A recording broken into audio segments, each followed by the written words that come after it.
Gazette প্রকাশ। আজ রাত ১২টায় চূড়ান্ত গেজেটের অনুমোদন দিলেন প্রধান উপদেষ্টা।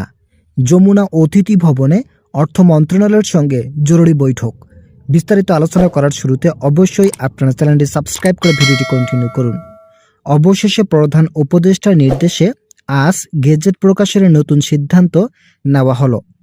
বাংলাদেশ ব্যাংকের গভর্নর এইচ মনসুর বেতন বৃদ্ধির বিষয়ে নেতিবাচক সিদ্ধান্ত নিলেও প্রধান উপদেষ্টা সরাসরি তার বক্তব্যকে নাকচ করে বেতন বৃদ্ধির জন্য অর্থ মন্ত্রণালয়কে চাপ সৃষ্টি করেন, যার ফলস্বরূপ শেষ পর্যন্ত আজ অর্থ উপদেষ্টা গেজেট প্রকাশের জন্য পে কমিশনের সঙ্গে বৈঠকে বসেছেন।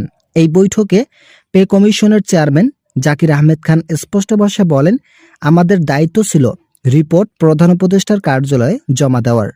আমরা বাস্তবসম্মত একটি রিপোর্ট প্রধান উপদেষ্টার কার্যালয়ে জমা দিয়েছি। এতে করে কোনো ধরনের অস্বাভাবিক বেতন বৃদ্ধি ও অর্থনৈতিক হ্রাসের কোনো মাপকাঠি তৈরি হয়নি।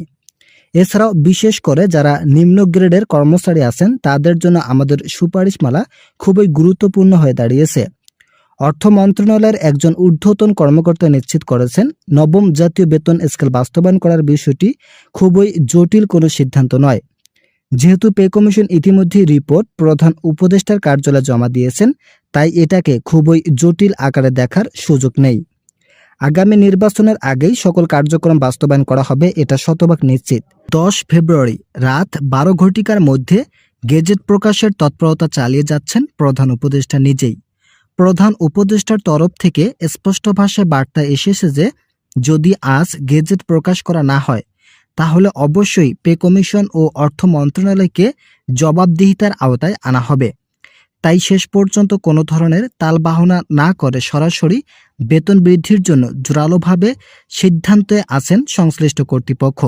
যারা এখনও চ্যানেলটি সাবস্ক্রাইব করেনি তারা অবশ্যই সাবস্ক্রাইব করুন।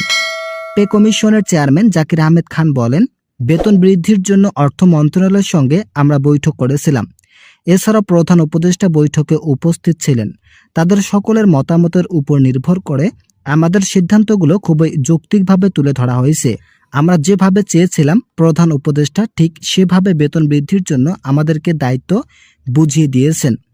প্রধান উপদেষ্টা স্পষ্ট ভাষায় বলেন, যদি অন্তর্বর্তীকালীন সময়ের মধ্যে বেতন বৃদ্ধি করা না হয় তাহলে এটা পরবর্তীতে দেশের মধ্যে বিরূপ প্রতিক্রিয়া সৃষ্টি হবে।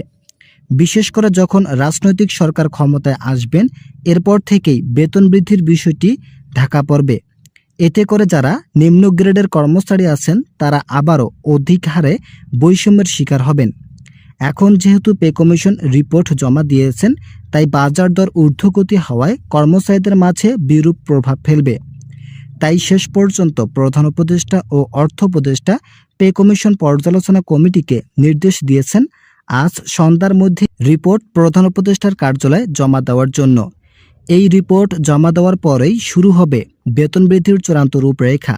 একই সঙ্গে যারা নিম্ন গ্রেডের কর্মচারী আছেন তাদের জন্য একটি বিশেষ ভাতার ব্যবস্থা করা হয়েছে। পে কমিশন বলেন, আমরা সর্বনিম্ন মূল বেসিক 20,000 টাকা নির্ধারণ করেছি। এখানে 20,000 টাকা থাকলেও বিভিন্ন ভাতা ও বাসা ভাড়া সহ অন্যান্য সুযোগ সুবিধা মিলে প্রায় 40,000 টাকার কাছাকাছি বেতন পাবেন কর্মচারীরা। অপরদিকে যারা প্রথম শ্রেণীর কর্মকর্তা আছেন তাদের জন্য মূল বেসিক 1,60,000 টাকা নির্ধারণ করা হয়েছে। যারা এখনও চ্যানেলটি সাবস্ক্রাইব করেনি তারা সাবস্ক্রাইব করুন। গতকাল প্রধান উপদেষ্টার কার্যালয়ে একটি বৈঠক অনুষ্ঠিত হয়েছিল। এই বৈঠকে অনেকেই বেতন বৃদ্ধির বিষয়টিকে খুবই ইতিবাচক হিসেবে তুলে ধরেছিলেন, কিন্তু গুরুত্বপূর্ণ ব্যক্তিরা এই বিষয়টিকে নেতিবাচক বলে অভিহিত করেন।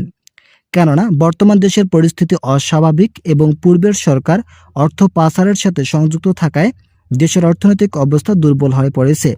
এমত অবস্থায় যদি সরকারি চাকরিজীবীদের বেতন বৃদ্ধি করা হয় তাহলে যারা সাধারণ কৃষক ও ব্যবসায়িক জনগণ আছেন তাদের জন্য এটি খুবই বিরূপ প্রভাব ফেলবে। বিশেষ করে বেসরকারি খাতে যে সকল চাকরিজীবীরা সর্বসাকুল্যে 14 থেকে 15,000 টাকায় জীবনযাপন করেন তাদের জীবন দুর্বিষহ হয়ে পড়বে। এই বিষয়গুলো অর্থনীতিবিদরা খুবই গভীরভাবে পর্যবেক্ষণ করেন। এছাড়াও তারা বলেন, শুধুমাত্র সরকারি চাকরিজীবীদের বেতন বৃদ্ধি করলেই হবে না, আমরা অবশ্যই সরকারি চাকরিজীবীদের মূল বেসিক সর্বনিম্ন 20,000 টাকার পক্ষে অবস্থান নেব।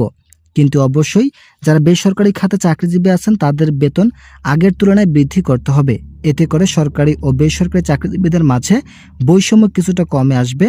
তাই এই বিষয়টি প্রধান উপদেষ্টার কাছে খুবই জোরালোভাবে উপস্থাপন করেন সংশ্লিষ্ট কর্তৃপক্ষ অর্থনীতিবিদরা। এছাড়াও অর্থনীতিবিদরা আরও একটি গুরুত্বপূর্ণ বিষয় নিয়ে আলোচনা করেন। তাদের ভাষ্য মতে বেতন বৃদ্ধি করা হলে স্বাভাবিকভাবেই বাজার দর ঊর্ধ্বগতি হবে।